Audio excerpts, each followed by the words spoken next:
says that, oh, he's just not attracted to his wife anymore. I know that man's search history, he's been looking at something. You trained your brain to do that. Like, as a man, to say, oh, I'm not attracted to my wife now that she's 50, now that she's 60, now that she's 70. Yeah, because you've been looking at 20 and 30-year-olds on the internet in bikinis and lingerie on the adult websites. Day and night she talks. Each word more useless than the next. Oh, what a coincidence, lady. I just so happen to know your search history as well. And it looks like how to get a guy after the age of 30 seems to take up a lot of your data plan. Well, that, and I really don't think you should be Googling burning discharge so much. You should probably get a doctor to look at that. Don't worry, he's not gonna judge you verbally. Anyway, instead of assuming why this guy is looking at thirst traps and the hub of corn, you should probably ask yourself, what led to this man losing attraction to his wife? It's not just because she got older. Did she let herself go after marriage and gain 80 pounds? Is she constantly having headaches when he wants to have some bedroom fun with her?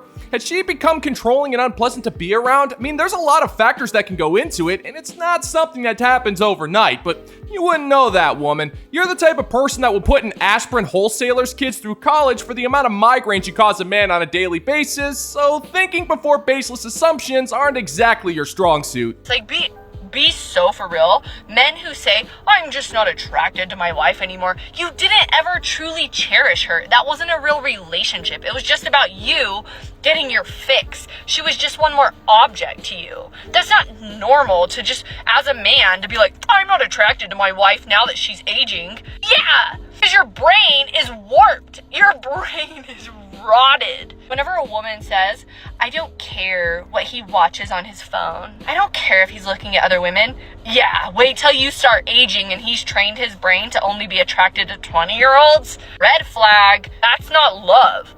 That's a man that was always driven by lust. That is without a doubt the dumbest thing I've ever heard. Men's brains have rotted? Well, at least we have brains, sister. Now, don't get me wrong, addiction to adult content is a horrifying thing, and if that man is truly addicted to that kind of stuff despite being married, then he absolutely needs to get some help, but that goes without saying. We're not talking about that right now. You're saying that a man doesn't cherish his wife, and that's just plain unfair. Self-respecting men value loyalty above all else, and he's not gonna go to those kinds of lengths unless he's being pushed to that point. Marriage is a two-way street. If that wife is cherishing her husband, she will make him feel wanted and desired even after decades of being with him. And in return, he's going to want her despite her aging because she makes him feel good. But if she's just taking that man for granted, then of course he's going to get his needs met elsewhere. And that means looking at young women. Let's be real for a second and turn the tables. When you get older, your search history isn't going to be looking for old, well-built men. It's going to be searches for chat and cat videos because with the way you're talking, those are going to be the only two things to keep you occupied during your days as you grow old and alone.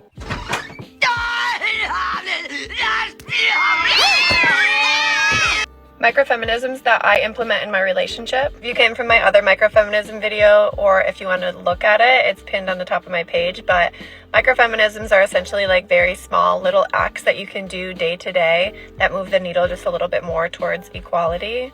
So this is going to be ones that I implement in my relationship. The last one was ones that I implement in my workplace. This is such a big one and such an important one, but I don't maintain my partner's familial relationships for him. What this means is largely I think women become responsible for calling the in-laws, making sure the in-laws visit the kids or the kids get to see the in-laws, buying Christmas presents for his parents, birthday presents for his siblings, sending Christmas cards, making sure we visit them enough, making sure he calls them enough.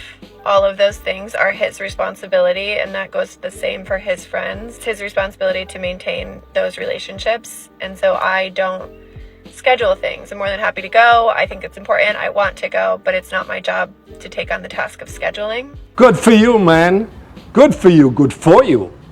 Okay, so if I'm understanding you correctly, you're not going to nag your husband over making sure he spends time with your parents or controlling his schedule? Hey, you know what? Credit where credit's due. I'm all for that. You're giving this man the trust and respect he deserves to maintain his own life. And it's showing equality because you're not trying to hold dominion over his time in that regard. But what does this have to do with feminism, though? If anything, it sounds like the polar opposite of feminism.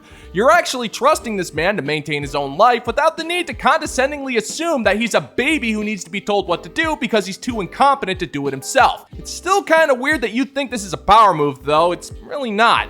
This is how relationships are supposed to work. So the need to politicize everything just to make yourself look like a victim isn't really necessary, sweetheart. You can just say that you respect your man enough to live his own life. There's no need to bring feminism into it.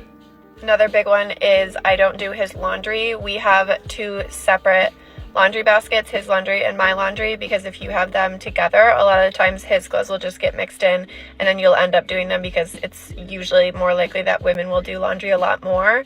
And so he just gets off the hook for his own laundry.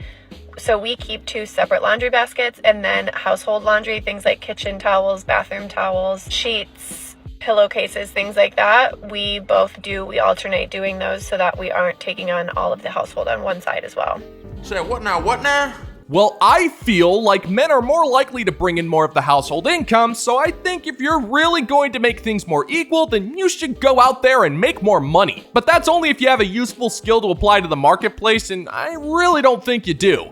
You only feel like a woman does more laundry because you were told to feel that way. If anything, by forcing your man to do his own laundry, you're just making things harder for the both of you. If you're only washing your clothes and he's only washing his, then you're doing double the laundry.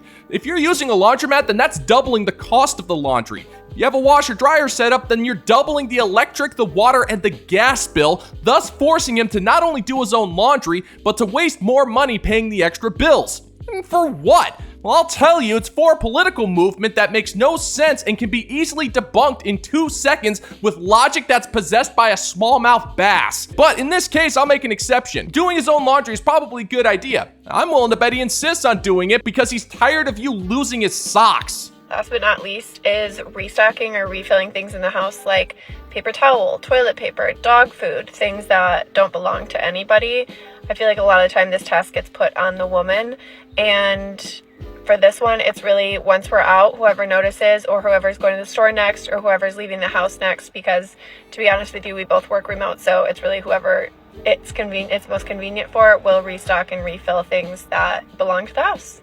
If you want more, I can give you another list or category or types of microfeminism, so just let me know. No. Has anybody ever heard of a story about a man going to the store and not buying toilet paper or dog food despite knowing that they need it just because he believes it's his wife's job? I mean, I'm not kidding. Is this actually a thing?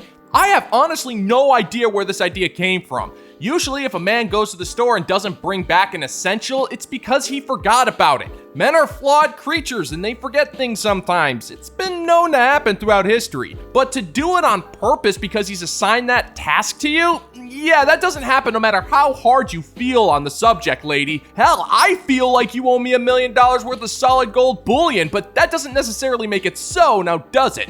You're not talking about feminism here. You're talking about trying to be a victim when you're in a situation that is not that bad. You have your own place to live, your biggest problem is running out of paper towels, and the most shocking part, you actually have a man in your life, and I'm still trying to figure out how the hell that happened. So stop acting like you're a victim, lady. You have it way better than you deserve.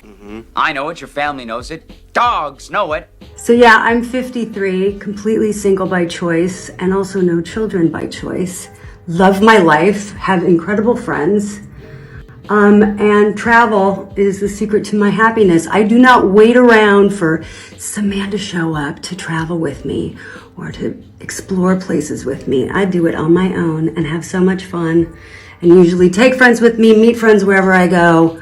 It's the secret to my personal happiness. So if you're out there whining and complaining that you can't find a guy and your life is not worth living, then you better knock it off and rethink the way you're living your life, because you got one shot, babies. So have fun and enjoy it while you can, single or not. Nobody cares, Sean. Nobody cares. Oh sure, yeah, you really look happy. I mean, you're so happy being old and barren and alone that you have to film yourself slathering on war paint and bragging about how happy you are with your solo travel. Even though nobody cares what you have to say. I know I don't. I care more about creating awesome content for the bounty board over on Patreon.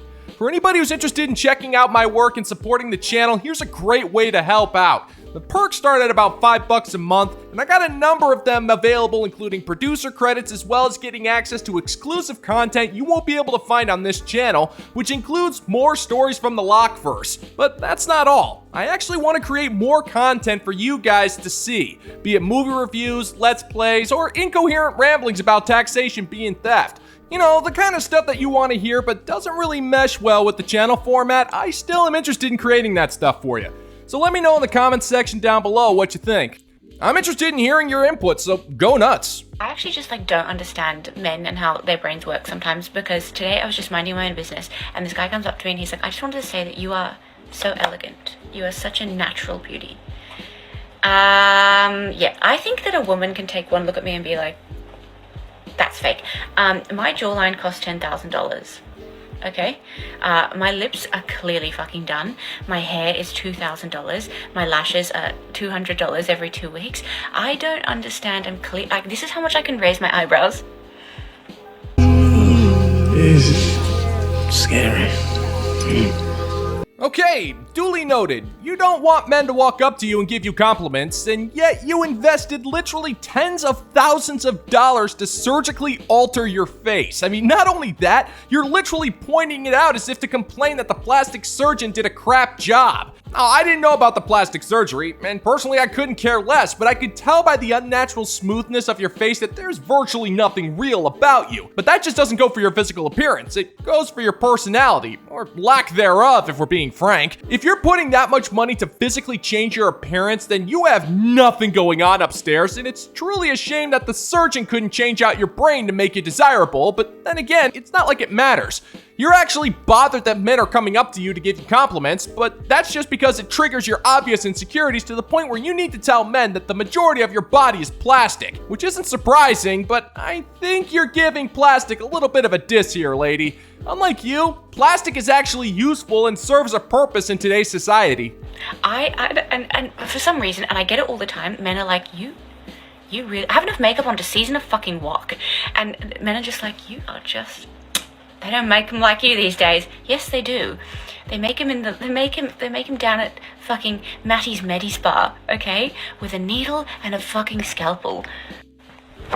Emotional, damn it! Okay, I get it, woman. From now on, you want men to walk up to you and point out all the ways that you're fake and flawed. We'll save the compliments for your plastic surgeon. I mean, not for the work that he did, but for how he was able to get an insecure TikToker to fully finance his Audi. Is that what you want? I mean, let's be serious for a second. If Chad were to walk up to you and say the exact same words, would you be annoyed at the fact that he was complimenting you? Or would you feel flattered and not tell him that you've had more surgery done on you than Jackie Chan back in his prime? You hate the fact that men you don't find attractive are wasting your time by complimenting you, and that the men you actually want don't bat an eye at you. But that's because they know you're fake. There isn't anything authentic about you. And it's clear to me, at least, that they're even willing to pass up a chance to dance the Pumpty Pump with you. And you'll medicate this by just getting more surgery and artificial enhancements to make yourself feel better until the doctor finally looks at you one day and says, "No thanks, lady. I have enough money."